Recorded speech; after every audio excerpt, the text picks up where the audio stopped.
T'as combien d'habitants ici? Il doit y avoir 9 adultes, dont mes parents et mon frère et ma belle-sœur. Donc la population est assez réduite.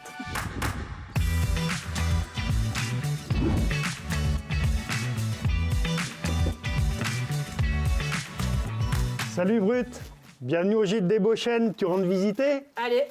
Là, on est dans la pièce centrale.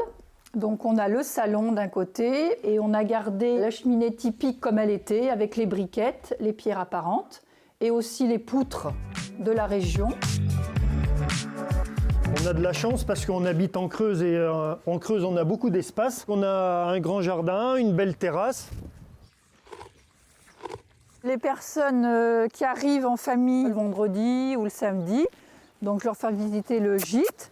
Et je leur dis aussi qu'il y a des ânes, parce que les enfants, ils adorent toucher les ânes et puis leur donner du pain éventuellement. Avec nos professions, on part quasiment jamais en vacances. Oui, en plus, moi, je suis famille d'accueil, donc il faut que je reste m'occuper des enfants. À travers les voyageurs Airbnb, nous-mêmes, on voyage aussi.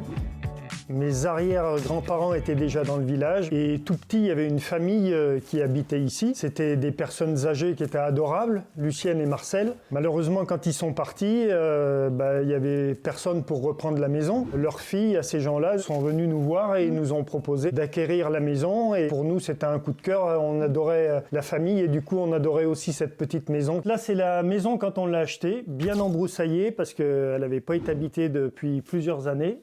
Et ici, c'est la maison une fois finie. Et on va passer au grenier, dans les combles, où là, c'est l'espace pour les enfants.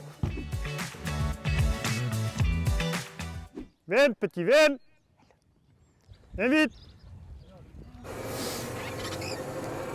Les enfants adorent faire un petit tour de tracteur quand ils viennent.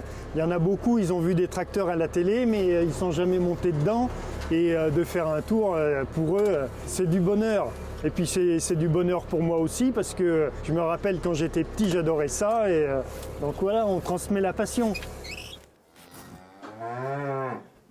Une autre activité que moi je recommande aux voyageurs Airbnb, c'est vraiment les ruines de Crozant. C'est un incontournable au niveau touristique de chez nous. Et pour y venir, c'est des petits sentiers de randonnée. Les parents viennent avec les enfants et c'est très ludique. Tout le monde adore ça. Au départ, quand on a commencé, même nous, on hésitait un peu. Il y a une clientèle qui recherche exactement ça, cette tranquillité. Alors n'hésitez plus, on vous attend en Creuse, vous serez les bienvenus.